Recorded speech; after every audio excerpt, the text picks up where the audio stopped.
Asset ವೀಕ್ಷಕರಿಗೆ ಸುವಾರ್ತಿಕ ಈ ಕಾರ್ಯಕ್ರಮಕ್ಕಾಗಿ ನಾನು ಸ್ವಾಗತ ಮಾಡ್ತಾ ಇದ್ದೇನೆ. ಪ್ರಿಯರೇ, ಸುವಾರ್ತಿಕ ಕಾರ್ಯಕ್ರಮ ಅನೇಕ ಸಮಯಗಳಿಂದ ಈ ಆಸೆಟ್ ಮೂಲಕ ನೋಡ್ತಾ ಇದ್ದೀರಿ. ಈ ಸುವಾರ್ತಿಕ ಕಾರ್ಯಕ್ರಮವಾಗಿದೆ.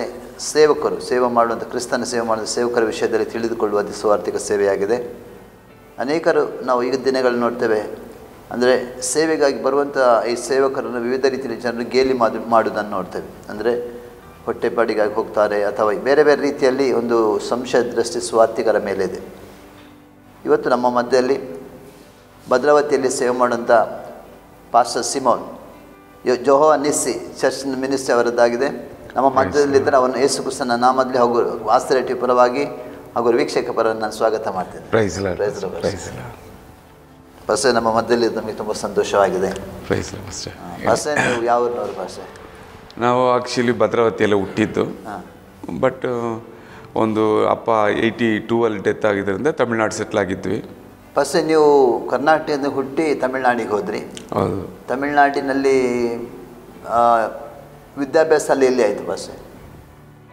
3ನೇ ಕ್ಲಾಸ್ ತನಕ ನಾನು ಕರ್ನಾಟಕದಲ್ಲಿ ಮಾಡಿದೆ. ಅಪ್ಪ ತೀರ್ಕೊಂಡ್ಮೇಲೆ ತಮಿಳ್ನಾಡಲ್ಲಿ ಹೋಗಿ ನನ್ನ ವಿದ್ಯಾಭ್ಯಾಸ ಅಲ್ಲಿ ಪ್ರಾರಂಭವಾಯಿತು. ಅಲ್ಲಿ ಆರಂಭ ಆಯಿತು. ಎಷ್ಟು ತನಕ ಹೋದ್ರಿ ವಿದ್ಯಾಭ್ಯಾಸ? ಎಷ್ಟು ತನಕ ಮುಂದುವರಿತು ನಿಮ್ಮದು? 10ನೇ ಕ್ಲಾಸ್ ಡಿಸ್ಕಂಟಿನ್ಯೂ ಅಷ್ಟೇ. 10ನೇ ಕ್ಲಾಸ್ ನಂದು 10ನೇ ಕ್ಲಾಸ್ವರೆಗೆ ಹೋಗುವಂಥ ಸಮಯ ನಿಮ್ಮ ಅಭ್ಯಾಸ ಹೇಗಿತ್ತು? 9ನೇ ತರಗತಿ ತನಕ ಚೆನ್ನಾಗಿದ್ದೆ. ಆಮೇಲೆ ನಂದು ರೌಡಿಸಮ್ ಚೂರು ಸ್ಕೂಲ್ ಕ್ಲಾಸಲ್ಲೇ ನನಗೆ ಸ್ಟಾರ್ಟ್ ಆಯಿತು. ರೌಡಿಸಮ್ ಅಲ್ಲಿಂದಲೇ ಸ್ಟಾರ್ಟ್ ಆಯಿತು. ಬೇರೆ ಯಾವುದೇ ಹವ್ಯಾಸಗಳು ಅಥವಾ? 9th ಸ್ಟ್ಯಾಂಡರ್ಡಲ್ಲೇ ಸಿಗರೇಟ್ ಹೊಡಿಯೋಕ್ಕೆ ನಾನು ಪ್ರಾರಂಭ ಮಾಡಿದೆ. ಕೆಟ್ಟ ಸ್ನೇಹಿತರೆಲ್ಲ ನಾನು ಹಾಸ್ಟೆಲಲ್ಲಿ ಓದಿದ್ರಿಂದ ಅಲ್ಲಿ ಅನೇಕರು ಇದ್ದರು.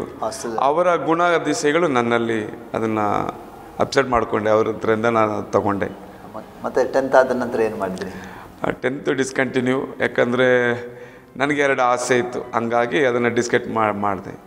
ಆ 2 ಆಸೆ ಏನಂದರೆ, ಒಂದು ದೊಡ್ಡ ರೌಡಿ ಆಗಬೇಕಂತ ಆಸೆ, 2ನೇದು ಫಿಲಮ್ ಸ್ಟಾರ್ ಆಗಬೇಕಂತ ಆಸೆ. ಇವು 2 ಆಸೆ ಇತ್ತು. ಸೊ ಹಂಗಾಗಿ ನನ್ನ ವಿದ್ಯಾಭ್ಯಾಸ ಸ್ಟಾಪ್ ಮಾಡಿಕೊಂಡೆ. ಅಷ್ಟೇ. ನಿಮ್ಮ ಕುಟುಂಬದ ಹಿನ್ನೆಲೆ ಹೇಳ್ಬೋದಾ? ಖಂಡಿತ ಹೇಳ್ತೀನಿ. 60ನೇ ಇಸ್ವಿಯಲ್ಲಿ ಒಂದು ದೊಡ್ಡ ತಮಿಳ್ನಾಡಲ್ಲಿ ಬರಗಾಲ ಬಂದಿದ್ದರಿಂದ ಅಪ್ಪ ಕರ್ನಾಟಕದಲ್ಲಿ ಬಂದರು. ಕರ್ನಾಟಕಕ್ಕೆ ಬಂದಿದ ತಕ್ಷಣ ಸೌದೆ ಹೊಡೆಯೋ ಒಂದು ಕೆಲಸನ ಅಪ್ಪ ಮಾಡಿದ್ರು. ಸೌದೆ ಹೊಡೆದು ಮನೆಗೆ ಹೋಗಿ ಸೌದೆ ಹೊಡೆಯೋಕ್ಕೆ ಕೇಳೋರು. ಅಲ್ಲಿಂದ ಸೌದೆಗಳನ್ನ ಹೊಡೆದು ಅಲ್ಲಿ ಕೊಡೋಂಥ ಕೂಲಿನ ತೊಗೊಂಬಂದು ನಮ್ಮನ್ನು ಸಾಕಿದ್ರು. ಹೆಚ್ಚು ಕಡಿಮೆ ಒಂದು 2 ವರ್ಷದಷ್ಟರೊಳಗೆ ಅಪ್ಪನಿಗೆ ಒಂದು ಕೆಲಸವನ್ನು ಸಿಕ್ತು. ಇಲ್ಲಿ VSL ಫ್ಯಾಕ್ಟ್ರಿಯಲ್ಲಿ ಅಪ್ಪನಿಗೆ ಒಂದು ಕೆಲಸ ಸಿಕ್ತು. ಅಲ್ಲಿಂದ ನಮ್ಮ ಜೀವನ ಚೂರು ಚೆನ್ನಾಗಾಗಲಿಕ್ಕೆ ಪ್ರಾರಂಭವಾಯಿತು.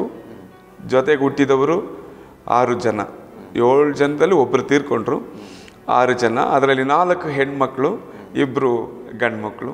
ಅದರಲ್ಲಿ ಸಣ್ಣವು ನಾನು, ಅಣ್ಣ ದೊಡ್ಡವನು.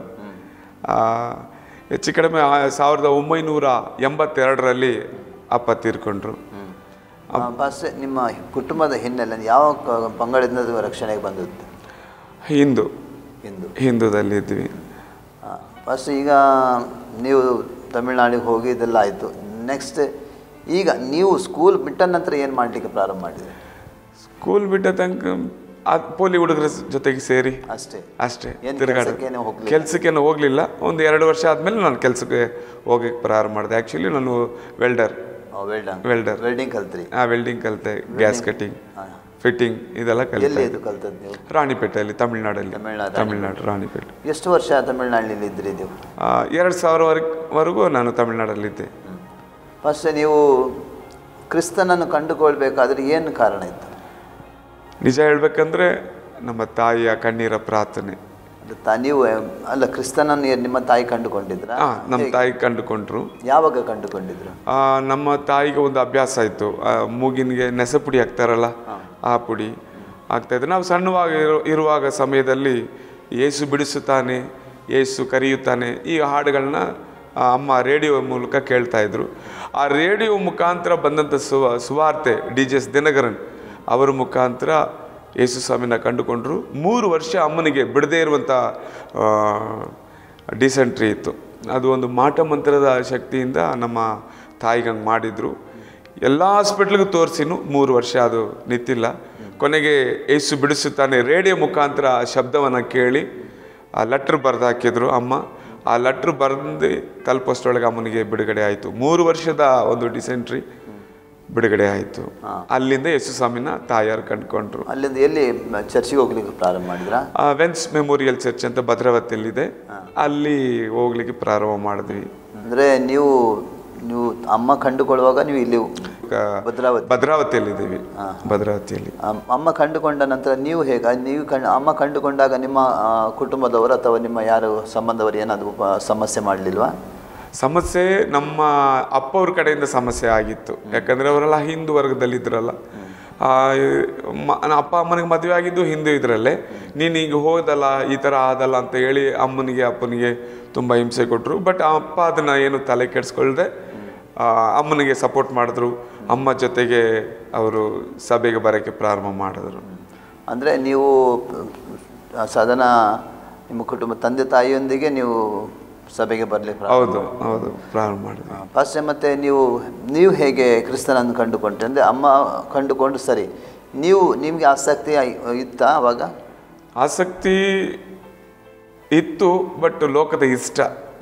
ಅಮ್ಮ ಕ್ರೈಸ್ತರಾಗಿ ಹಿಂದೂಯಿಂದ ಕ್ರೈಸ್ತರಾಗಿ ಬಂದಿದ್ರು ನನಗೊಂದು ಆಸೆ. ಆ ಆಸೆನ ನಾನು ಅವಾಗಲೇ ಹೇಳದ್ನಲ್ಲ, ಒಂದು ದೊಡ್ಡ ರೌಡಿ ಆಗಬೇಕಂತ ಆಸೆ, ಫಿಲಮ್ ಸ್ಟಾರ್ ಆಗಬೇಕು. ಹಂಗಾಗಿ ನನಗೆ ಸಭೆ ಚರ್ಚ್ ಎಲ್ಲ ನನಗೆ ಇಷ್ಟ ಆಗಲಿಲ್ಲ. ಮತ್ತು ಹೇಗೆ ನೀವು ನಿಮ್ಮ ಜೀವಿತದಲ್ಲಿ ಹೇಗೆ ಅದು ಕ್ರಿಸ್ತನನ್ನು ಅಂದರೆ ಸೇವೆಗೆ ಬರಲಿಕ್ಕಾಯ್ತು? ಪ್ರತಿ ರಾತ್ರಿ ನಮ್ಮ ತಾಯಿ ಇದೇ ಥರ ಬೈಬಲ್ ಅವ್ರ ಕೈಯಲ್ಲಿ ಇರೋದು, ದೊಡ್ಡ ಬೈಬಲ್ ಅದು. ಪ್ರತಿ ರಾತ್ರಿ ನನ್ನ ಮೇಲೆ ಅಮ್ಮ ಬೈಬಲ್ ಇಟ್ಟು ಕಣ್ಣೀರು ಸುರಿಸಿ ಪ್ರಾರ್ಥನೆ ಮಾಡ್ತಾಯಿದ್ರು. ನನ್ನ ಮಗನ್ನ ಬದಲಾವಣೆ ಮಾಡಪ್ಪ, ಇವನ್ನ ನನ್ನ ಸೇವೆಗೆ ಒಪ್ಪಿಸ್ಕೊಡ್ತೀನಿ ಅಂತ ನಮ್ಮ ತಾಯಿ ಪ್ರತಿದಿನ ತಲೆ ಮೇಲೆ ಬೈಬಲ್ ಇಟ್ಟು ಪ್ರೇಯರ್ ಮಾಡ್ತಾ ಇರೋರು. ಅದೇ ರೀತಿಯಲ್ಲಿ ಬೆಳಗಿನ ಜಾವದಲ್ಲೇ 4 ಗಂಟೆಗೆ ಎದ್ದು ಮತ್ತೆ ಅದೇ ಬೈಬಲ್ನ ಇಟ್ಟು ನಮ್ಮ ತಾಯಿ ಬಿಡುವಂಥ ಕಣ್ಣು ನೀರು ನಮ್ಮ ಮೇಲೆ ಬೀಳೋದು, ನನ್ನ ಮೇಲೆ ಬೀಳೋದು. ನಾನು ಅವಾಗ ಅವರ್ಸ್ಕೊಂಡು ತಾಯಿಗೆ ಹೇಳ್ತಾ ಇದ್ದೆ, ನೀನು ಎಷ್ಟೇ ಪ್ರಾರ್ಥನೆ ಮಾಡಿದ್ರು ನನ್ನ ಬದಲಾವಣೆ ಆಗಲ್ಲ ಎಂಬುದಾಗಿ ಒಂದು ಹಠ ಇತ್ತು. ನಮ್ಮ ತಾಯಿಯ ಕಣ್ಣೀರ ಪ್ರಾರ್ಥನೆ ದೇವರನ್ನ ನಾನು ಕಂಡುಕೊಳ್ಳಲಿಕ್ಕೆ ಸಾಧ್ಯವಾಯಿತು. ಎಷ್ಟನೇ ವಯಸ್ಸಿನಲ್ಲಿ ನೀವು ಯೇಸು ಸ್ವಾಮಿನ ಕಂಡುಕೊಂಡ್ರಿ? ಹೆಚ್ಚು ಕಡಿಮೆ 23 ವರ್ಷ ಇರ್ಬೋದು. ಹಿಂದಿನಿಂದ 23 ವರ್ಷ ಮುಂದೆ ಇರ್ಬೋದು. ಅಲ್ಲಿ ನಾನು ಯೇಸು ಸ್ವಾಮಿನ ಕಂಡುಕೊಂಡೆ. ಆತನ ಮಗನಾಗಿ ಜೀವಿಸಲಿಕ್ಕೆ ನನ್ನನ್ನು ಒಪ್ಪಿಸಿಕೊಟ್ಟೆ. ಸಭೆಗೆ ಪ್ರತಿದಿನ ಹೋಗಲಿಕ್ಕೆ ಪ್ರಾರಂಭ ಮಾಡಿದೆ. ಅಲ್ಲಿಂದ ನನ್ನ ಸೇವಕರು ನನ್ನಲ್ಲಿ ಒಂದು ಹಾಡುವಂಥ ಗಿಫ್ಟ್ ಇತ್ತು.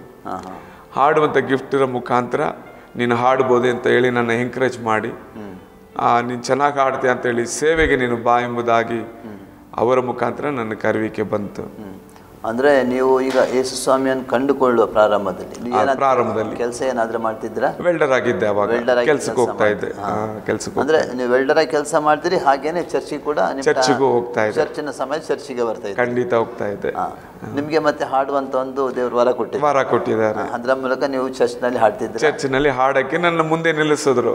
ಅವಾಗ ಚೂರು ಆ ಭಯ ಎಲ್ಲ ನನಗೆ ಹೋಯ್ತು, ಹಾಡುವಂಥ ಭಯ ಎಲ್ಲ ಹೋಯ್ತು. ನಿನ್ನಲ್ಲಿ ದೇವರ ಗಿಫ್ಟ್ ಇದೆ, ದೇವರ ವರ ಇದೆ, ನಿನ್ನ ದೇವರ ಒಂದು ಕರಿವಿಕೆ ನಿನ್ನ ಮೇಲೆ ಇದೆ ಎಂಬುದಾಗಿ ಪ್ರವಾದನೆ ಮುಖಾಂತರ ಹೇಳಿದ್ರಿಂದ ಸೇವೆಗೆ ಒಪ್ಪಿಸಿಕೊಟ್ಟೆ. ಸೇವೆಗೆ ಒಪ್ಪಿಸಿಕೊಟ್ಟು ಏನು ಮಾಡಿದೆ? ಕೆಲಸ ಬಿಟ್ಟರೆ ನೀವು? ಇಲ್ಲ, ಬಿಟ್ಟಿಲ್ಲ. ಹೆಚ್ಚು ಕಡಿಮೆ ಒಂದು 5 ವರ್ಷ ಕೆಲಸ ಮಾಡಿಕೊಂಡೆ ಸೇವೆಯಲ್ಲಿ ಇದ್ದೆ. ಏನು ಸೇವೆ ಮಾಡಿದ್ರಿ ಪ್ರಾರಂಭದಲ್ಲಿ? ಗ್ರಾಮಗಳಿಗೆ ನನ್ನ ಜೊತೆಗೆ ಒಂದು 5 ಜನನ ಪಾಸ್ಟರ್ ಜೋಸಫ್ ಅಂತ ಹೇಳಿ ತಮಿಳ್ನಾಡಿನಲ್ಲಿ, ಅವರು ನನ್ನ ಹಿಂದೆ ಒಂದು 5 ಜನನ ಕೊಡೋರು.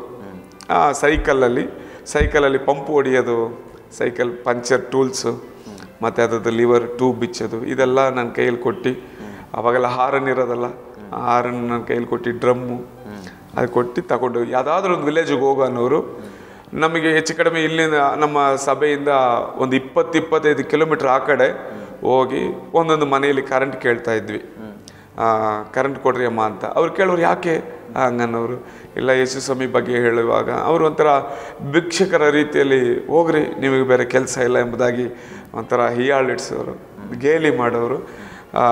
ಸರಿ, ಒಂದು ಪಕ್ಕದ ಮನೆಗೆ ಹೋದ್ರೆ ಕೊಟ್ಟಿದ ತಕ್ಷಣ ಆ ಲೈಟ್ ಕಂಬದಲ್ಲಿ ಆ ಹಾರನ್ಗಳನ್ನ ಕಟ್ಟಿ ಒಂದು ರಾಗವನ್ನು ಹಾಡ್ತಾ ಇದ್ದೆ. ಹೆಂಗೋ ನನಗೆ ಆಡೋ ಗಿಫ್ಟ್ ಇತ್ತಲ್ಲ, ಒಂದು ರಾಗ. ಪಕ್ಕದಲ್ಲಿ ಒಂದು 4 ಜನ ನನ್ನ ಜೊತೆಗೆ ಕಳಿಸೋರು, ಕುಮಾರು ಮತ್ತು ಆನಂದ್ ಅಂತ ಹೇಳಿ, ಧನಪಾಲ್, ಇವರೆಲ್ಲ ನನ್ನ ಜೊತೆಗೆ ಬರೋರು. ಅವ್ರಿಗೆ ನಾನು ಅವ್ರನ್ನ ಲೀಡ್ ಮಾಡ್ತಾಯಿದ್ದೆ. ಆಮೇಲೆ ಒಂದು ಮೆಸೇಜ್ ಕೊಟ್ಟು ಒಂದು ಸಂದೇಶವನ್ನು ಕೊಟ್ಟು ದೇವರ ಮಾರ್ಗದಲ್ಲಿ ಅವ್ರನ್ನ ನಡೆಸ್ಬಿಟ್ಟು ನಮ್ಮ ಹಿಂದೆ ತಿರುಗಿ ಸೈಕಲಲ್ಲಿ ಮತ್ತೆ ಮನೆ ಬರೋಷ್ಟರೊಳಗೆ ರಾತ್ರಿ 10 ಗಂಟೆ ಆಗಿರೋದು. ಅದು ನೀವೀಗ ಗ್ರಾಮಗಳಿಗೆ ಹೋಗಿ ನೀವು ಸುವಾರ್ತೆ ಸಾರ್ತಿದ್ರಿ, ಹೇಗಿತ್ತು ಜನ ಸ್ಪಂದನೆ? ಒಂದೊಂದು ಕಡೆ ಜನ ನಮ್ಮನ್ನು ನಿಜವಾಗಲೂ ನಮ್ಮ ದೇವರ ವಾಕ್ಯವನ್ನು ಅವರು ಸ್ವೀಕಾರ ಮಾಡ್ಕೊತಾ ಇದ್ರು. ಕೆಲವೊಂದು ಕಡೆ ನಮಗೆ ವಿರೋಧವಾದ ಮಾತುಗಳು ಮಾತನಾಡಿದ್ರು. ಕೆಲವೊಂದು ಕಡೆ ಮಾತಾಡ್ತಾ ಇದ್ರೆ ಚಪ್ಪಲಿ ತಗೊಂಡು ಮೇಲೆ ಬಿಸಾಕೋರು, ಆಮೇಲೆ ರೋಲರ್ ಇದೆಯಲ್ಲ ಅದನ್ನು ತಗೊಂಡು ಓಡಿಸ್ಕೊಂಬರೋರು ನಮ್ಮನ್ನು. ಈ ರೀತಿಯಾಗಿ ನಮ್ಮನ್ನು ಕೆಲವೊಂದು ಕಡೆ ನಮ್ಮನ್ನು ಬೈದಿದ್ದಾರೆ, ಹೊಡೆದಿದ್ದಾರೆ. ಅಂದರೆ ಪ್ರಾರಂಭ ದಿನಗಳಲ್ಲಿ ನೀವು ಹೊಡೆತ ಕೂಡ ಹೌದು. ಹೀಗೆ ಎಷ್ಟು ಸಮಯ ಮಾಡಿದ್ರಿ ಪಾಸ್ಟರ್? ಹೆಚ್ಚು ಕಡಿಮೆ ಅಲ್ಲಿ ಆ ಥರ ಸೇವೆಯಲ್ಲಿ ಒಂದು 5 ವರ್ಷ ಹೋಗಿರ್ಬೋದು, 5 ವರ್ಷ ಆಗಿರ್ಬೋದು. ಮತ್ತು ಪೂರ್ಣ ಸೇವೆಗೆ ಹೇಗೆ ಕರೆ ಬಂತು ನಿಮಗೆ? ಪೂರ್ಣ ಸೇವೆಗೆ 2000ರಲ್ಲಿ ಪೂರ್ಣ ಸೇವೆ ನಾನು ಮಾಡಲೇಬೇಕೆಂಬುದಾಗಿ ಆವಾಗ ನನ್ನನ್ನು ಒಪ್ಪಿಸಿಕೊಟ್ಟೆ. ಅಂದರೆ ಒಪ್ಪಿಸಿಕೊಟ್ಟೆ ಅಂದರೆ ನಿಮ್ಗೆ ಏನಾದರೂ ದರ್ಶನ ಆಯಿತಾ, ಅಥವಾ ಸೇವಕರ ಮುಖಲ ಪ್ರವಾದ ಅಂತ, ಅಥವಾ ದೇವರ ವಾಕ್ಯ ನಿಮಗೆ ಮಾತಾಡೋದು ಹೇಗೆ?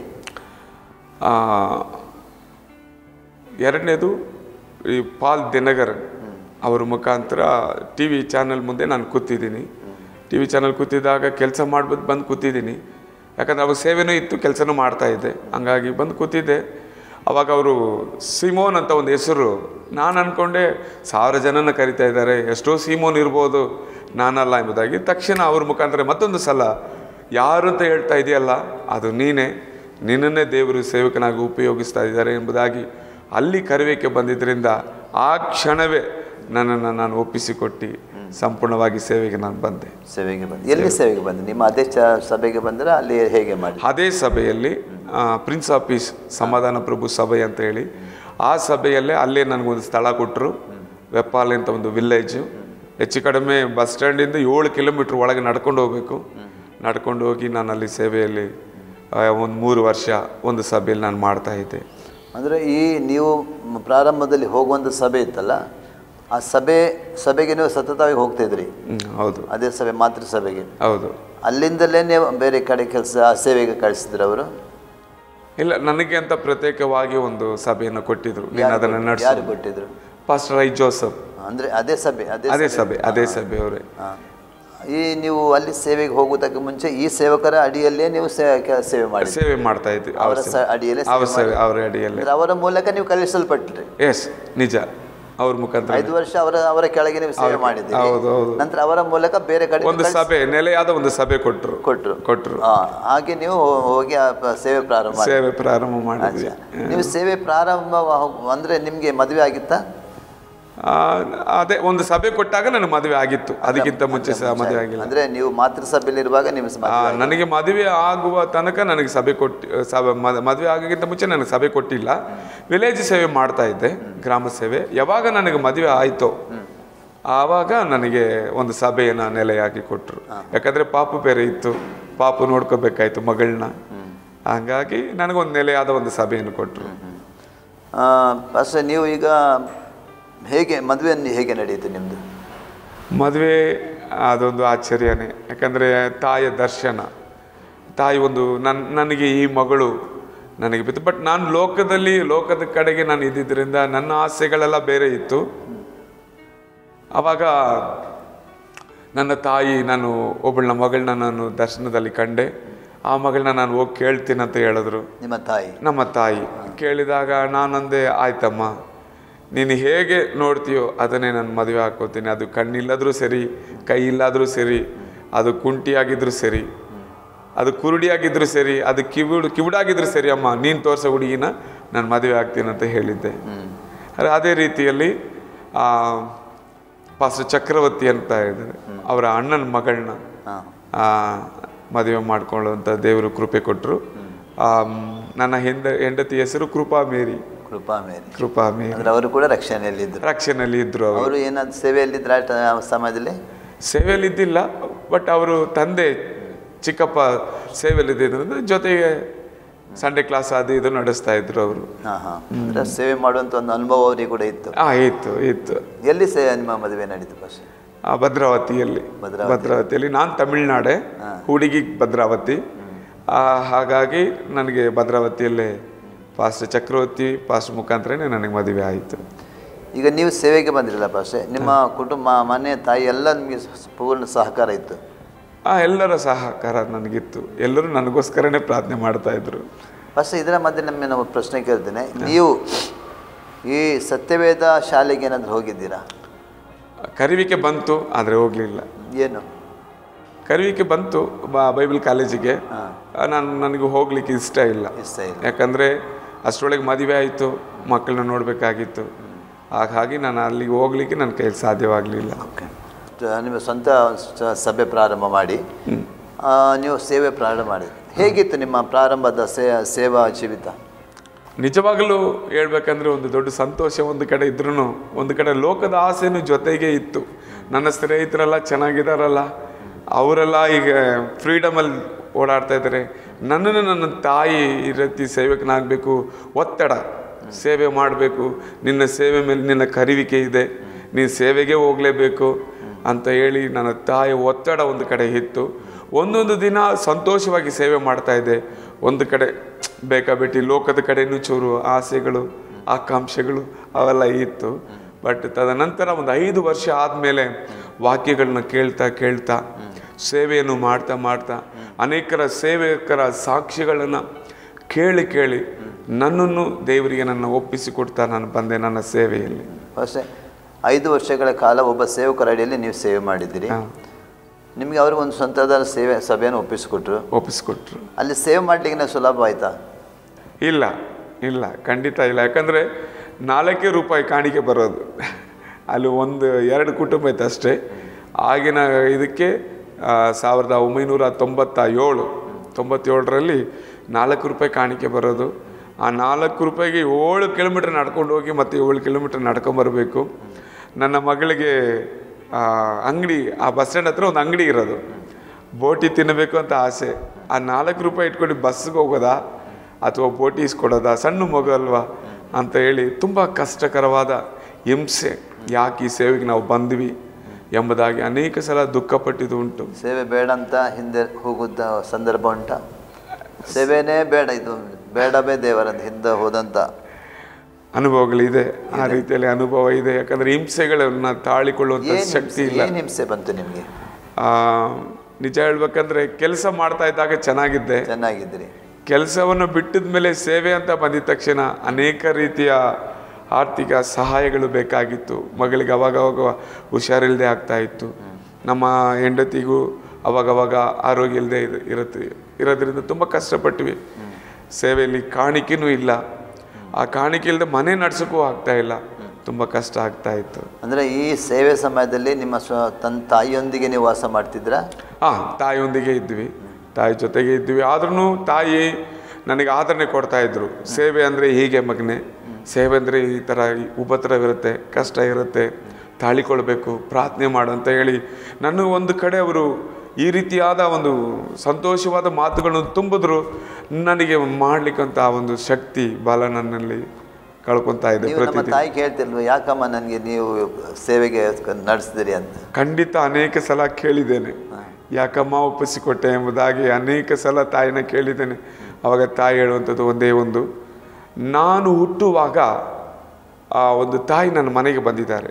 ನನ್ನ ಮಗುವಾಗಿದ್ದಾಗ ಆ ತಾಯಿಗೆ 2 ಕಣ್ಣಿಲ್ಲ ಅಂತೆ, 2 ಕಣ್ಣಿಲ್ಲ.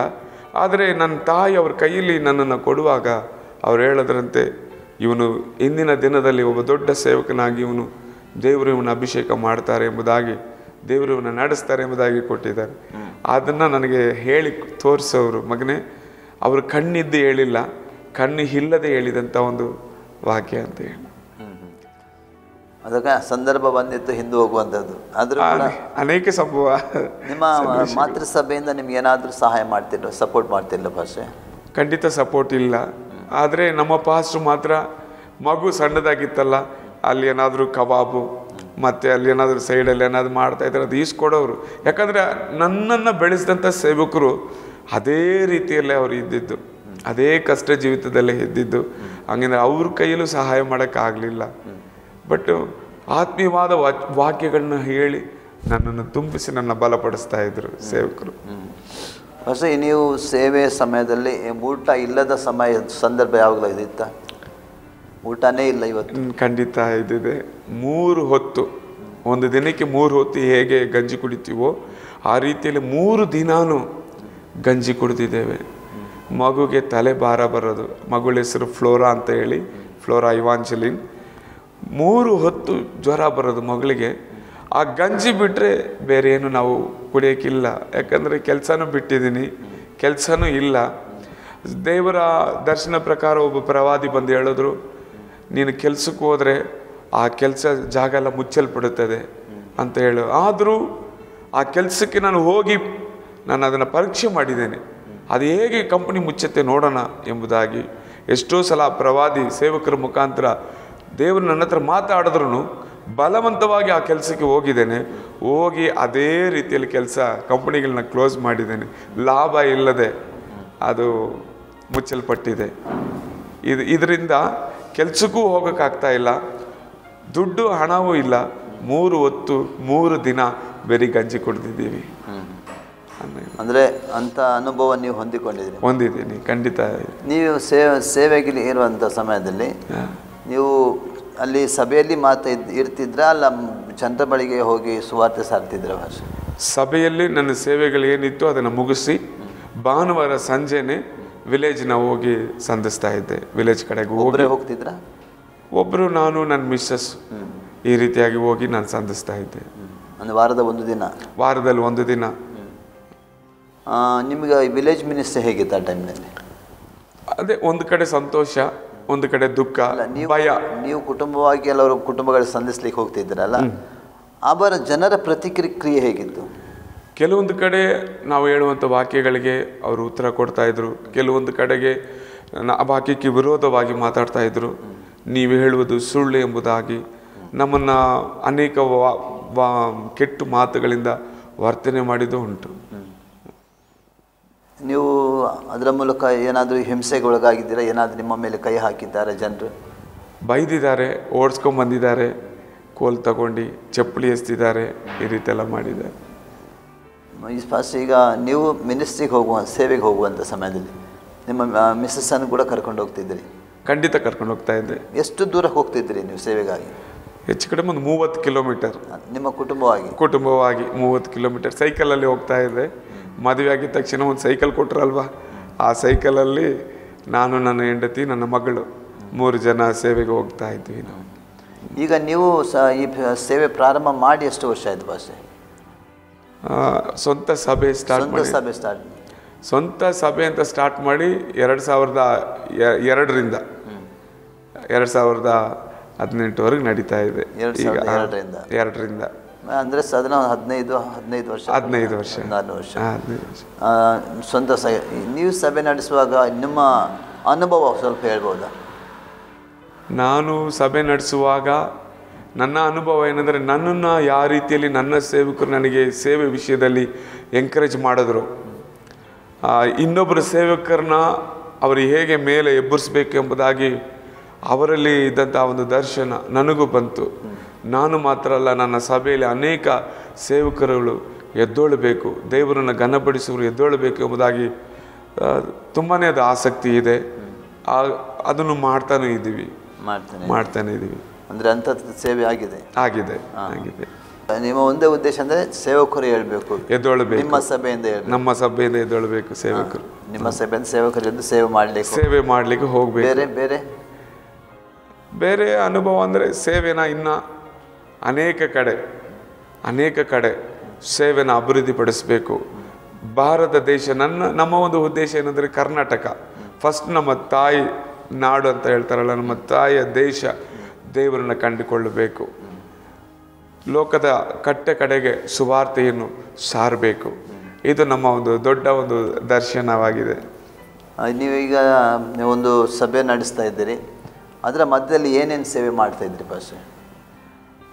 ಮಧ್ಯದಲ್ಲಿ ಅನಾಥರ ಮಕ್ಕಳನ್ನ ಹೋಗಿ ಭೇಟಿ ಮಾಡ್ತಾ ಇದ್ದೀವಿ, ಭಿಕ್ಷುಕರನ್ನ ಹೋಗಿ ಭೇಟಿ ಮಾಡ್ತಾ ಇದ್ದೀವಿ, ಅವ್ರಿಗೆ ಬೇಕಾಗಿರುವಂಥ ಸಲಹೆಗಳನ್ನ ಕೊಡ್ತಾ ಇದ್ದೀವಿ.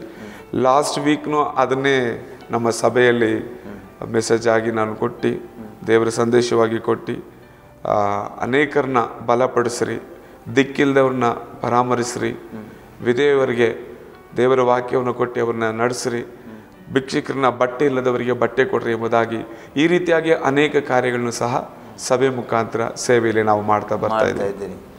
ಫಸ್ಟ್ ನಿಮಗೇನು ಫಾರಿನ್ ಫಂಡ್ ಏನಾದರೂ ಬರ್ತದ? ಇಲ್ಲ, ಬರೋದಿಲ್ಲ. ಕೇಳ್ತಾರೆ ಜನರು ಫಾರಿನ್ ಏನು ಬರ್ತದೆ? ಸುಮಾರು ಜನ ಕೇಳ್ತಾ ಇದ್ದಾರೆ. ನಾವು ಈಗ ಸಭೆ ಕಟ್ತಾ ಇದ್ದೀವಿ ಹೊಸದಾಗಿ. ಅದನ್ನು ಕಟ್ಟುವಾಗ ಅನೇಕರು ಪ್ರಶ್ನೆ ಮಾಡಿದ್ರು ಎಲ್ಲಿಂದನೂ ಬರ್ತಾ ಇದೆ ಎಂಬುದಾಗಿ. ಆವಾಗ ನಾನು ಹೇಳಿದ್ದು ನನ್ನ ಬ್ಯಾಂಕ್ನ ಹೋಗಿ ಚೆಕ್ ಮಾಡಿರಿ, ನನ್ನ ಅಕೌಂಟ್ ನಂಬರ್ ನಿಮ್ಗೆ ಕೊಡ್ತೀನಿ, ಚೆಕ್ ಮಾಡಿರಿ ಎಂಬುದಾಗಿ. ಹಾಗೇನಿಲ್ಲ, ವಿಶ್ವಾಸದಲ್ಲಿ ಚರ್ಚೆನ ಕಟ್ತಾ ಇದ್ದೀವಿ. ನಂಬಿಕೆಯಿಂದ ದೇವರು ಅದನ್ನು ನಡೆಸ್ತಾ ಬರ್ತಾ ಇದ್ದಾರೆ. ಬಸ್ ಈಗ ಸೇವೆಯಲ್ಲಿ ನೀವು ಇದ್ರಿ, ಈ ಸೇವೆ ನಿಮಿತ್ತವಾಗಿ ಬೇರೆ ರಾಜ್ಯಗಳಿಗಾಗಿ ಬೇರೆ ಸ್ಥಳಗಳಿಗೆ ಹೋಗಿ ನೀವು ಸುವಾರ್ತೆ ಸಾರುವಂಥ ಅಥವಾ ಬೇರೆ ಸಭೆಗಳಿಗೆ ಹೋಗಿ ಸೇವೆ ಮಾಡುವಂಥ ಸೇವೆ ಮಾಡಿದ್ದೀರಾ ಏನಾದರೂ? ಮಾಡ್ತಾ ಇದ್ದೀನಿ, ಖಂಡಿತ. ಅನೇಕ ಕಡೆಯಿಂದ ಕರೆಗಳು ಬರ್ತಾ ಇದೆ. ಸಭೆ ಕನ್ಸ್ಟ್ರಕ್ಷನ್ ನಡೆಯೋದ್ರಿಂದ ಕೆಲವೊಂದು ಕಡೆ ತುಂಬ ಲಾಂಗ್ ಹೋಗೋದನ್ನ ತಡೆ ಮಾಡ್ತಾ ಇದ್ದೀನಿ. ಅದನ್ನು ಲೋಕಲಲ್ಲಿ ಅನೇಕ ಸಭೆಗಳಲ್ಲಿ ಹೋಗಿ ಕರೆಯುವಂಥ ಸಭೆಗಳಿಗೆ ಹೋಗ್ತಾ ಇದ್ದೀನಿ. ಎಲ್ಲೆಲ್ಲಿ ಹೋಗ್ತಾ ಇದ್ದೀರಿ ಸಾಧಾರಣ? ಕರ್ನಾಟಕ, ತಮಿಳುನಾಡು ಇಷ್ಟೇ. ಬೇರೆ ಎರಡು ಕಡೆ ಕರ್ನಾಟಕ, ತಮಿಳುನಾಡು. ಬಸ್ ಇವಾಗ ನಿಮ್ಮ ಆರ್ಥಿಕ ಪರಿಸ್ಥಿತಿ ಹೇಗಿದೆ? ದೇವರ ಕೃಪೆಯಿಂದ ದೇವರು ತುಂಬಾ ಚೆನ್ನಾಗಿ ನಮ್ಮನ್ನು ನಡೆಸ್ತಾ ಇದ್ದಾರೆ. ಯಾಕಂದರೆ ಆತನ ಸೇವೆಯನ್ನು ಮಾಡುವಾಗ ನಮಗೆ ಬೇಕಾಗಿರುವಂಥ ಎಲ್ಲ ಅಗತ್ಯಗಳನ್ನ ದೇವರು ಸಂಧಿಸ್ತಾ ಇದ್ದಾರೆ. ದೇವ್ರ ನಾಮಕ್ಕೆ ಸ್ತೋತ್ರವಾಗಲಿ. ನೀವು ಸೇವೆ ಪ್ರಾರಂಭದ ದಿನಮಾನಕ್ಕೂ ಈಗಿನ ದಿನಗಳಿಗೂ ಏನು ವ್ಯತ್ಯಾಸ ಕಂಡಿದ್ದೀರಿ? ಇದರಲ್ಲಿರುವಂಥ ಒಂದು ಸಂತೋಷ, ಸೇವೆಯಲ್ಲಿ ಇರುವಂಥ ಒಂದು ಸಂತೋಷ, ದೇವರ ವಾಕ್ಯವನ್ನು ಇತರರಿಗೆ ಸಾರುವಂಥ ಒಂದು ಸಂತೋಷ ಬೇರೆ ಎಲ್ಲೂ ಸಿಗುವುದಿಲ್ಲ. ಇದು ನನ್ನ ಅನುಭವ. ಅಂದರೆ ನೀವು ಪ್ರಾರಂಭದಲ್ಲಿ ಕಷ್ಟಪಟ್ಟಿದ್ದೀರಿ, ಸರಿಯಾದ ನಿಮಗೆ ಊಟಕ್ಕೆ ಸರಿಯಾಗಿರಲಿಲ್ಲ, ಮಗುವಿಗೆ ಸರಿಯಾಗಿ ಕೊಡುವುದಕ್ಕೆ ಏನು ಮಗು ಕೇಳಿದನ್ನು ಕೊಡುವುದಕ್ಕಾಗಿ ನಿಮ್ಮಲ್ಲಿ ಸಾಧ್ಯವಾಗಲಿಲ್ಲ. ಇವಾಗ ನಿಮಗೆ ಹೇಗೆ ಅನ್ನಿಸ್ತದೆ? ನಿಜವಾಗಲೂ ನಾನು ಬೇಡುವುದಕ್ಕಿಂತಲೂ ಪ್ರಾರ್ಥಿಸುವುದಕ್ಕಿಂತಲೂ ದೇವರು ಹೆಚ್ಚಾಗಿ ಕೊಟ್ಟಿದ್ದಾರೆ, ಹೆಚ್ಚಾಗಿನೇ ನಡೆಸ್ತಾ ಇದ್ದಾರೆ. ನಂಬಿಕೆಯಿಂದನೇ ಈಗಲೂ ಹೋಗ್ತಾ ಇರೋದು. ನಂಬಿಕೆಯಿಂದನೇ. ಕೆಲವೊಂದು ಸಮಯದಲ್ಲಿ ಕೆಲವೊಂದು ಕಾರ್ಯಗಳು ಇರುವುದಿಲ್ಲ ಮನೆಯಲ್ಲಿ, ಆದರೂ ಗಂಡ ಹೆಂಡತಿ ಇಬ್ಬರು ಸೇರಿ ಅದನ್ನು ಅನುಸರಿಸ್ಕೊಂಡು ಪ್ರಾರ್ಥನೆ ಮುಖಾಂತರ ಅದನ್ನು ನಡ್ಸ್ಕೊಂಡು ಹೋಗ್ತಾ ಇದ್ದೀವಿ. ಒಂದು ರಾತ್ರಿ ಒಂದೊತ್ತು ನಾಳೆಗೆ ಅಕ್ಕಿ ಇಲ್ಲ, ನಾವು ಮಲಗಿರುವಾಗ ಬೆಳಗ್ಗೆ ಬಂದು ಒಬ್ಬರು ಕದ ತಟ್ಟಿದ್ರು. ಕದ ತಟ್ಟಿದ ತಕ್ಷಣ ನಾವು ಡೋರ್ ಓಪನ್ ಮಾಡಿದ್ರೆ ಆಟೋದಲ್ಲಿ ಅಕ್ಕಿ ಇದೆ. ನಾನದು ಯಾಕೆ ಅಕ್ಕಿ ಅಂತ ಕೇಳಿದೆ. ಇಲ್ಲ ಅಣ್ಣ, ರಾತ್ರಿ ನಮ್ಮ ಸಭೆ ವಿಶ್ವಾಸಿನೇ, ಇಲ್ಲ ಅಣ್ಣ, ರಾತ್ರಿ ದಿಢೀರಂತ ನಾನು ಮಲಗಿರುವಾಗ ಒಂದು ಶಬ್ದ ಬಂತು, ನಿನ್ನ ಸೇವಕನ ಮನೆಯನ್ನು ಹೋಗಿ ನೋಡ್ದ ಎಂಬುದಾಗಿ ಒಂದು ಶಬ್ದ ಬಂತು. ಸರಿ ಅಂತ ಹೇಳಿ ಅವನು ಬೆಳಗ್ಗೆ ಎದ್ದು ಅಂಗಡಿಗೆ ಹೋಗಿದ್ದಾನೆ. ಅಂಗಡಿಗೆ ಹೋಗಿ ಒಂದು ಮೂಟೆ ಅಕ್ಕಿ ಕೊಡಂತ ಕೇಳಿದ್ದಾನೆ. ಅವನು ಕೇಳಿದ್ದು ಬರೀ ಒಂದು ಮೂಟೆ ಅಕ್ಕಿ ಕೊಡಂತಾನೆ ಅಷ್ಟೇ. ಆ ತಕ್ಷಣ ಅಂಗಡಿಯವರು ಹೇಳಿದ್ದಾರೆ, ನಿಮ್ಮ ಸೇವಕರು ಈ ಅಕ್ಕಿ ತಿನ್ನಲ್ಲ ಎಂಬುದಾಗಿ. ಅವಾಗ ಇವನಿಗೆ ಇನ್ನೂ ಆಶ್ಚರ್ಯ ಆಗಿದೆ. ನಾನು ಸೇವಕರಿಗೆ ಅಕ್ಕಿ ಕೊಡಂತ ಕೇಳಿಲ್ಲ, ನನಗೆ ಅಕ್ಕಿ ಬೇಕಂತ ಕೇಳಿದೆ ಅಷ್ಟೇ. ಸರಿ ಅಂತ ಹೇಳಿ ಅಕ್ಕಿ ಮೂಟೆ ಹಾಕ್ಕೊಂಡು ಮನೆ ಬಂದು 6 ಗಂಟೆಗೆ ಮನೆ ಬಾಗಿಲು ತಟ್ತಾರೆ. ನಾನು ಕೇಳಿದೆ, ಯಾಕಪ್ಪ ಅಂತ ಕೇಳಿದೆ. ಇಲ್ಲ ಅಣ್ಣ, ರಾತ್ರಿ ನಾನು ಮಲಗಿದ್ದೆ, ಅವಾಗ ಒಂದು ಶಬ್ದ ನನ್ನ ರೂಮಲ್ಲಿ ಕೇಳ್ತು, ನಿನ್ನ ಸೇವಕನ ಮನೆಯನ್ನು ಹೋಗಿ ನೋಡ್ದ ಎಂಬುದಾಗಿ. ಆವಾಗ ನಾನು ಅದಕ್ಕೆ ಉತ್ತರ ಕೊಡೋಕ್ಕಾಗದೆ ಒಂದು ಮೂಟೆ ಅಕ್ಕಿಯನ್ನು ತಗೊಂಬಂದೇನೆ. ತಕ್ಷಣ ಅವನ ಕರೆದೆ, ನೋಡಪ್ಪ, ಇಷ್ಟು ಅಕ್ಕಿ ಬಿಟ್ಟರೆ ಬೇರೆ ಅಕ್ಕಿ ಇದ್ದಿಲ್ಲ ನಮ್ಮಲ್ಲಿ. ಅದೆಲ್ಲ ನೋಡುವಾಗ ಆಗಿನ ಕಾಲಕ್ಕೂ ಈಗಿನ ಸೇವೆ ಅನುಭವಕ್ಕೂ ತುಂಬ ವ್ಯತ್ಯಾಸ ಇದೆ. ದೇವರ ಸೇವೆಯನ್ನು ನಂಬಿಕೆಯಿಂದ ಮಾಡುವಾಗ ಆತನು ಏನೇನು ಒದಗಿಸ್ಬೇಕು ಅದನ್ನು ಒದಗಿಸ್ತಾ ಇದ್ದಾರೆ. ಫಸ್ಟ್ ನೀವು ಸೇವೆ ಮಾಡೋ ಸಮಯದಲ್ಲಿ ನಡೆದಂಥ ಕೆಲವು ಅದ್ಭುತ ಘಟನೆಗಳನ್ನ ಹೇಳ್ಬೋದಾ? ಖಂಡಿತ ಹೇಳ್ತೀನಿ. ಫಸ್ಟೇ ಲತಾ ಅಂತ ಹೇಳಿ ಒಂದು ಹುಡುಗಿ, ತಮಿಳುನಾಡು ಸೇವೆ ಅಂತ ಹೇಳ್ಬೇಕಂದ್ರೆ ತುಂಬ ಇದೆ, ಆದರೆ ಈಗ ನಾನು ಕರ್ನಾಟಕದಲ್ಲಿ ಇರೋದ್ರಿಂದ ಕರ್ನಾಟಕದಲ್ಲಿ ಅದನ್ನು ನಾನು ಹೇಳಬೇಕು ಎಂಬುದಾಗಿ. ಲತಾ ಅಂತ ನನ್ನ ಸೇವೆ ಅನುಭವ 2002ರಲ್ಲಿ ಲತಾ ಹುಡುಗಿ, ಆ ಹುಡುಗಿ ಒಂದು ದುರಾತ್ಮದಲ್ಲಿ ಆ ಮಗಳು ಸಿಕ್ಕಾಕೊಂಡಿದ್ಲು. ರಾತ್ರಿಯಲ್ಲಿ ಹೋಗಿ ರೈಲ್ವೆ ಹಳ್ಳಿಯಲ್ಲಿ ಹೋಗಿ ಆ ಹುಡುಗಿನ ಕರ್ಕೊಂಡೋಗಿ ಮಲಗಿಸೋದು. ಅವಳೇ ರಾತ್ರಿ ಹೋಗಿ ಮಲ್ಕೊಳ್ಳೋವಳು. ಕುಟುಂಬದಲ್ಲಿ ಗಂಡ ಮದುವೆ ಆಗಿದ್ದ ಆ ಹುಡುಗಿಗೆ ಗಂಡನ್ನ ಎತ್ತಿ ಒಂದು ಗೊಂಬೆ ಥರ ಬಿಸಾಕೋಳು. ಇಬ್ಬರು ಅಣ್ಣ ತಮ್ಮ ಇದ್ದರು, ಅವರಿಬ್ಬರು ಆ ಮಗಳನ್ನ ಹಿಡಿಯೋಕ್ಕಾಗಲಿಲ್ಲ, ಎತ್ತಿ ಬಿಸಾಕೋರು. ಆವಾಗ ನಮ್ಮ ಇವನು ಶ್ಯಾಮ್ ಅಡ್ಮಿಟ್ ಆಗಿದ್ದ ಮಹಾಬಲ ಹಾಸ್ಪಿಟ್ಲಲ್ಲಿ. ಆವಾಗ ಅಲ್ಲಿಂದ ಫೋನ್ ಮಾಡ್ತಾಯಿದ್ರು, ಅಣ್ಣ ಪ್ಲೀಸ್ ಚೂರು ಬಾರಣ, ತುಂಬ ಹಠ ಆಗಿದೆ, ಹಠ ಮಾಡ್ತಾ ಇದ್ದಾಳೆ, ಈ ರೀತಿಯಾಗಿದೆ. ಆವಾಗ ಆ ರಾತ್ರಿ ಹೋಗಿ ನಾನು ಹಾಸ್ಪಿಟ್ಲಿಂದ ಹೋಗಿ ಆ ಮನೆಗೆ ಹೋಗಿ ಪ್ರಾರ್ಥಿಸುವಾಗ ಒಂದು ದೊಡ್ಡ ಅದ್ಭುತವಾದ ಬಿಡುಗಡೆ ಆ ಮಗಳಿಗೆ. ಎಷ್ಟೋ ರಾತ್ರಿ ನಿದ್ರೆ ಇಲ್ಲದೆ ಕಷ್ಟಪಡ್ತಾಯಿದ್ರು ಅವ್ರ ಕುಟುಂಬದಲ್ಲಿ, ಗಂಡ ಹೆಂಡತಿ ಮಕ್ಕಳು ಕುಟುಂಬ ಸಮೇತ ನಿದ್ರೆ ಇಲ್ಲದೆ. ಈ ರಾತ್ರಿ ಆದರೆ ಜಾಸ್ತಿ ಈ ಸೈತಾನ ಕಾಟ ಜಾಸ್ತಿ ಆಗ್ತಾಯಿತ್ತು. ಕಟ್ಟಾಕಿರೋರು, ಆ ಹುಡುಗಿನ ಹಗ್ಗದಲ್ಲಿ ಕಟ್ಟಾಕಿರೋರು, ಆ ಎಲ್ಲವನ್ನು ಮುರಿದು ಹಾಕೊಂಡು ಹೋಗಿ ರೈಲ್ವೆ ಅಲ್ಲಿಯಲ್ಲಿ ಮಲಗಿರೋಳು. ರಾತ್ರಿಯೆಲ್ಲ ಹೋಗಿ ಆ ಮಗಳು ಎಲ್ಲಿದ್ದಾಳೆ ಎಂಬುದಾಗಿ ಹುಡುಕವರು. ದೇವರು ಅದ್ಭುತವಾಗಿ ಅವತ್ತು ರಾತ್ರಿ ಹೋಗಿ ನಾನು ಪ್ರಾರ್ಥಿಸುವಾಗ ಆ ಮಗಳಿಗೆ ಒಂದು ಅದ್ಭುತವಾದ ಒಂದು ಬಿಡುಗಡೆಯನ್ನು ಕೊಟ್ಟರು. ಇದು ನನ್ನ ಸೇವೆಯಲ್ಲಿ, ಕರ್ನಾಟಕ ಸೇವೆಯಲ್ಲಿ ಇದು ಒಂದು ಅದ್ಭುತ. ಆಮೇಲೆ ಬಾಲಣ್ಣ ಎಂಬುದಾಗಿ ಒಬ್ಬ ಮನುಷ್ಯ, ಈಗಲೂ ಅವರ ಹತ್ರ ರಿಪೋರ್ಟ್ ಇದೆ. ಮಣಿಪಾಲ್ ಹಾಸ್ಪಿಟ್ಲಲ್ಲಿ ರಿಪೋರ್ಟ್ ಕೊಟ್ಟಿದ್ದಾರೆ. TB ಜಾಸ್ತಿ ಆಗಿಬಿಟ್ಟಿದೆ, ಜೊತೆಗೂ ಕ್ಯಾನ್ಸರು ಆಗಿದೆ. TB ಕ್ಯಾನ್ಸರ್ ಎರಡು ಆಗಿದ್ದರಿಂದ ಈ ಕಾಲು, ಒಂದು ಕಾಲು ಫುಲ್ಲು ಫೋಲ್ಡ್ ಆಗಿಬಿಡ್ತು, ನರ ಫುಲ್ಲು ಎಳ್ಕೊಂಬಿಡ್ತು. ಅವ್ರ ಕೈಯಲ್ಲಿ ನಡೆಯೋಕ್ಕಾಗಲಿಲ್ಲ. ವಾಕಬಲ್ ಚೇರಲ್ಲಿ ನಡೆಯೋರು ಆ ಮನುಷ್ಯ.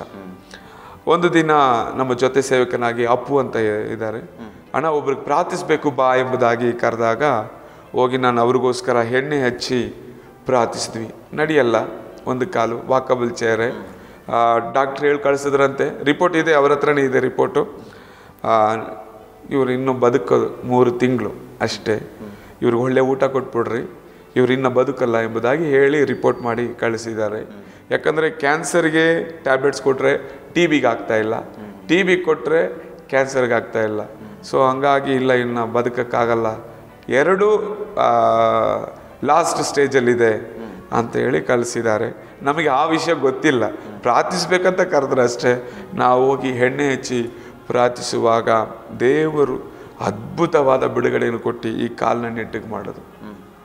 ಆ ವಾಕಬಲ್ ಚೇರ್ನ ಬಿಸಾಕಿ ಚರ್ಚಿಗೆ ನಡ್ಕೊಂಡೇ ಬಂದರು. ಇವತ್ತು ಸಹ ಬಸ್ ಫೇರ್ ಇಲ್ಲ, ಬಡವರೇ ಬಸ್ ಫೇರ್ ಇಲ್ಲ ಅಂದ್ರೂ ಬಸ್ ಫೇರ್ ಇದ್ದರೆ ಇದರಲ್ಲಿ ಬರ್ತಾರೆ, ಬಸ್ಸಲ್ಲಿ ಬರ್ತಾರೆ, ಇಲ್ಲ ಅಂದ್ರೂ ಈಗ ಅವ್ರು ನಡ್ಕೊಂಡೇ ಬರ್ತಾ ಇದ್ದಾರೆ. TB ಅನ್ನೋ ಸಿಂಟಮ್ಸ್ ಇಲ್ಲ, ಕ್ಯಾನ್ಸರ್ ಅಂತ ಸಿಂಟಮ್ಸ್ ಇಲ್ಲ. ಇದು ದೇವರು ಮಾಡಿದಂಥ ಅದ್ಭುತವಾದ ಕಾರ್ಯ. ಹೆಚ್ಚು ಕಡಿಮೆ ಇದೊಂದು 2 ವರ್ಷ ಆಗಿರ್ಬೋದು. ಇದು TB ಕ್ಯಾನ್ಸರಿಂದ ಬಿಡುಗಡೆ ಕೊಟ್ಟಿದ್ದು 2 ವರ್ಷ.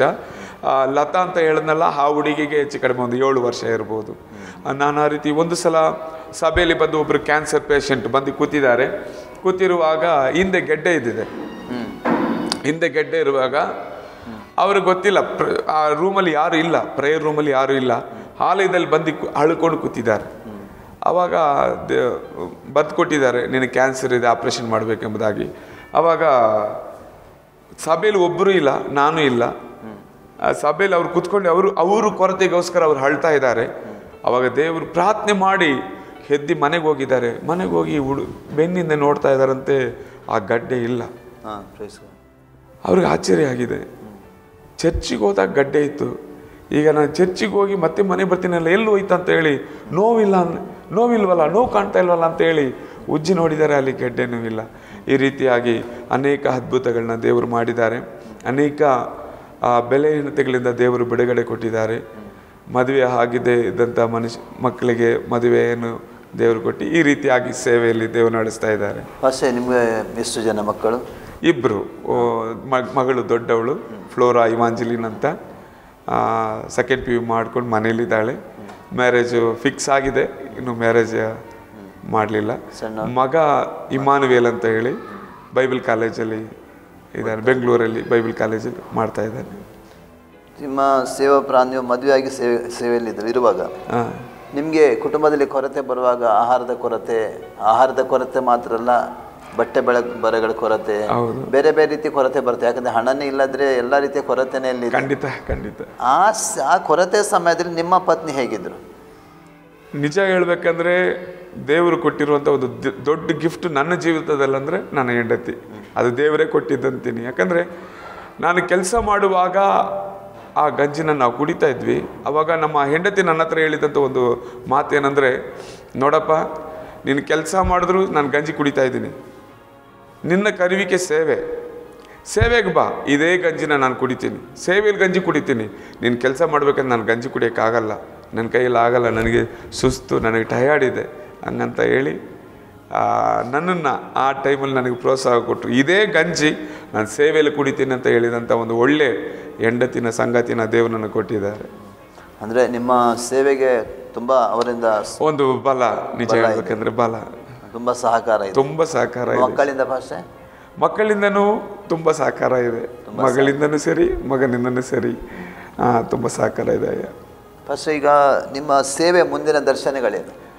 ಕರ್ನಾಟಕ, ಖಾಲಿ ಕರ್ನಾಟಕ ಒಂದು ಫಸ್ಟ್. ಯಾಕಂದರೆ ನಮ್ಮ ಮನೆಯನ್ನು ನಾವು ಫಸ್ಟು ಸುವಾರ್ತೆ, ನಮ್ಮ ಮನೆ, ನಮ್ಮ ದೇಶ, ಆಮೇಲೆ ಬೇರೆ ದೇಶಕ್ಕೆ ಬೇಕಾದರೆ ಹೋಗೋಣ ಎಂಬುದಾಗಿ ನನ್ನ ಗುರಿ. ಕರ್ನಾಟಕ. ಏನೇನು ಸೇವೆ ಮಾಡ್ತಾ ಇದ್ದೀರಿ ಇವಾಗ? ಅಂದರೆ ನೀವು ಖಾಲಿ ಚರ್ಚ್ ಮಿನಿಸ್ಟ್ರಿ ಮಾತ್ರ ಮಾಡ್ತಾ ಇದ್ದೀರಾ, ಅದು ಬೇರೆ ಯಾವ್ದಾದ್ರು ಮಿನಿಸ್ಟ್ರಿ ಮಾಡ್ತಾ ಇದ್ದೀರಾ? ಭಾಷೆ ಚರ್ಚ್ ಮಿನಿಸ್ಟ್ರಿ ಮಾಡ್ತಾ ಇದ್ದೀನಿ, ಅದೇ ಬಡವರಿಗೆ ಗೊತ್ತಿಲ್ಲದೆ ಕೆಲವೊಂದು ಕಾರ್ಯಗಳನ್ನ ನಾವು ಮಾಡ್ತಾ ಇದ್ದೀವಿ. ಅಂದರೆ ಈಗ ಮುಂದಿನ ನಿಮ್ಮ ಯಾವುದೇ ಗುರಿ ಏನಾಗಿದೆ? ಖಾಲಿ ಚರ್ಚ್ ಮಿನಿಸ್ಟ್ರಿ ಮೂಲಕನೇ ಮುಂದೆ ಹೋಗಬೇಕಾ, ಅದು ಇದರ ಮೂಲಕ ಬೇರೆ ಸೇವೆಗಳೇನಾದರೂ ಮಾಡುವಂಥ ಏನು ಗುರಿ ಇದೆನಾ? ಭಾಷೆ ನಿಜವಾಗ ನನಗೆ ಸಣ್ಣದರಿಂದ ಒಂದು ದೊಡ್ಡ ಆಸೆ ಏನಂದರೆ ಅನಾಥರ ಮಕ್ಕಳನ್ನ ಸಾಕಬೇಕಂತ ಆಸೆ. ಅನಾಥರ ಮಕ್ಕಳನ್ನ ಸಾಕಬೇಕು, ಆಮೇಲೆ ತಂದೆ ತಾಯಿನ ಬಿಟ್ಟು ಅಲ್ಲಿ ಬಿಟ್ಟು ಭಿಕ್ಷೆ ಬೇಡಕ್ಕೆ ಬಿಟ್ಬಿಡ್ತಾರಲ್ಲ, ಇದು ನನಗೆ ಸಣ್ಣದರಿಂದ ಬಂದಂಥ ಆಸೆ. ಇದನ್ನು ಮಾಡಬೇಕಂತ ತುಂಬ ಆಸೆ ಇದೆ. ಅಂಥವ್ರನ್ನ ನಾನು ಸಾಕಬೇಕು, ಅಂಥವ್ರಿಗೆ ನನ್ನ ಕೈಯಿಂದ ಆದಷ್ಟು ಸಹಕಾರ ಮಾಡಬೇಕಂತ ಆಸೆ ಇದೆ. ಆದರೆ ನಾನು ಇನ್ನೊಂದು ಕೇಳೋದಂದರೆ, ಸೇವಾ ಪ್ರಾರಂಭದಿಂದ ಈ ದಿನ ತನಕ ನೀವು ಸೇವೆ ಮಾಡ್ತಾ ಇದ್ದೀರಿ ಅಲ್ಲ? ಹೌದು ಹೌದು. ಈ ಕಷ್ಟಗಳನ್ನು ಅನುಭವಿಸ್ತಿದ್ದೀರಿ, ಈಗ ದೇವರು ನಿಮಗೆ ಆಶೀರ್ವಾದ ಮಾಡಿದ್ದಾನಂತ ಹೇಳ್ತೀರಿ. ಖಂಡಿತ. ಅನೇಕರು ನಿಮ್ಮ ಹಾಗೆ ಸೇವೆಗೆ ಇಳಿದಿದ್ದಾರೆ. ಕರ್ನಾಟಕದಲ್ಲಿ ನಿಮ್ಮ ವೀಕ್ಷಿಸುವಂಥ ಅನೇಕ ಸೇವಕರು ಸೇವೆಗಾಗಿ ಇಳಿದಿದ್ದಾರೆ. ಪ್ರಾರಂಭದ ಕಷ್ಟಗಳು ಹೆಚ್ಚಾಗಿ ಇರುವಂಥದ್ದೇ ಅಲ್ಲ? ಹೌದು, ಖಂಡಿತ. ಅವರಿಗೆ ಏನು ಹೇಳಲಿಕ್ಕೆ ನೀವು ಬಯಸ್ತೀರಿ? ನಿಜವಾಗಲೂ ನನ್ನ ಆತ್ಮೀಯ ಸ್ನೇಹಿತರೆ, ಸೇವೆಯಲ್ಲಿ ಖಂಡಿತ ಅನೇಕ ತಡೆಗಳಿದೆ.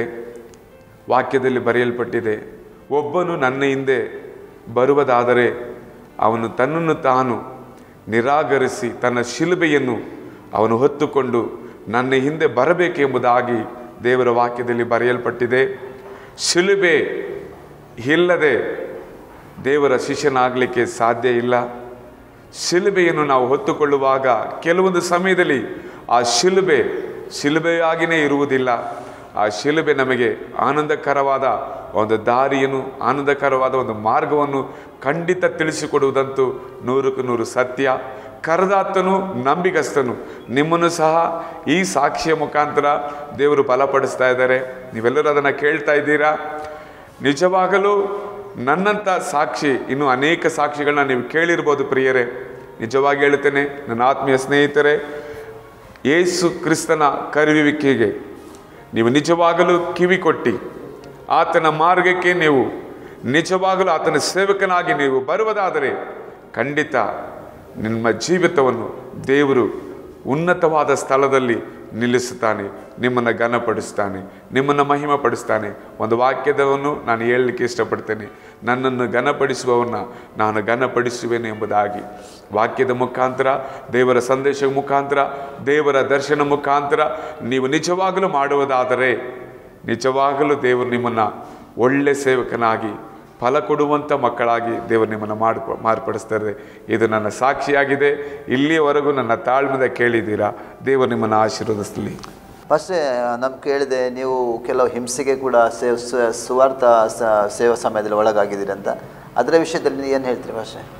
2013ನೇ ಇಸ್ವಿಯಲ್ಲಿ ಸಭೆ ಅಭಿವೃದ್ಧಿ ಆಗ್ತಾ ಬಂತು.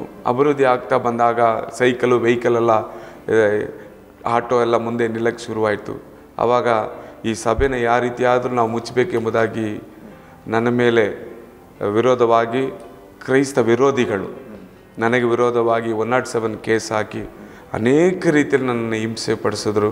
ಫೋನ್ ಮುಖಾಂತರ ನನಗೆ ಬೆದರಿಕೆಯನ್ನು ಕೊಟ್ಟರು. ನನಗೆ ಫೋನನ್ನು ತೆಗೆಯದೆ ಮಕ್ಕಳು ವಿಶ್ವಾಸಿಗಳು ಮಾಡಿದ್ರೂ ಸಹ ನನ್ನ ಕೈಯಲ್ಲಿ ತಗೊಳ್ಳೋಕ್ಕಾಗ್ತಾಯಿಲ್ಲ. ಯಾಕಂದರೆ ಯಾವ ನಂಬರಿಂದ ಯಾವಾಗ ಮಾಡ್ತಾರಂತ ಗೊತ್ತಿಲ್ಲ.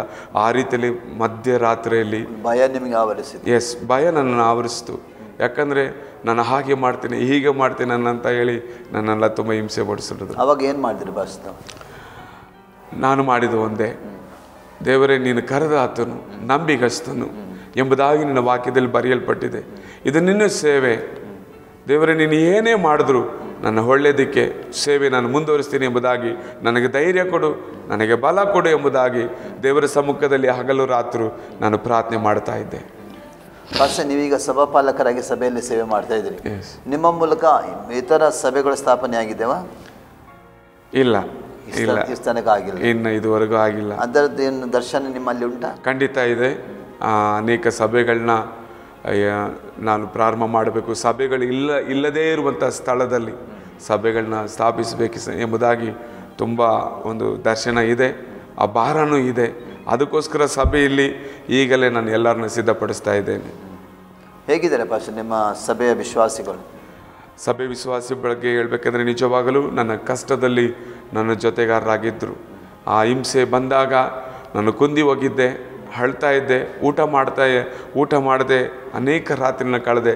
ಅವಾಗೆಲ್ಲ ಮಧ್ಯರಾತ್ರಿ 2 ಗಂಟೆಗೆ ಸಭೆ ವಿಶ್ವಾಸಿಗಳು ಆಟೋ ಮಾಡ್ಕೊಂಬಂದು ನನ್ನನ್ನು ಧೈರ್ಯಪಡಿಸಿದ್ರು. ಪಾಸ್ಟರ್, ನಾವಿದ್ದೀವಿ, ನಿಮ್ಮ ಜೊತೆಗಿದ್ದೀವಿ ಎಂಬುದಾಗಿ ಸಭೆಯಲ್ಲಿರೋದು ಅನೇಕರು ರಾತ್ರಿ ಬಂದು ನಾನು ಊಟ ಮಾಡಲ್ಲ ಅಂತ ಹೇಳಿ ಅವ್ರು ನನ್ನ ಜೊತೆಗೆ ಕೂತ್ಕೊಂಡು ಊಟ ಮಾಡುವಂಥ ವ್ಯಕ್ತಿಗಳಾಗಿದ್ದೀವಿ ನನಗೆ ಕೊಟ್ಟರು.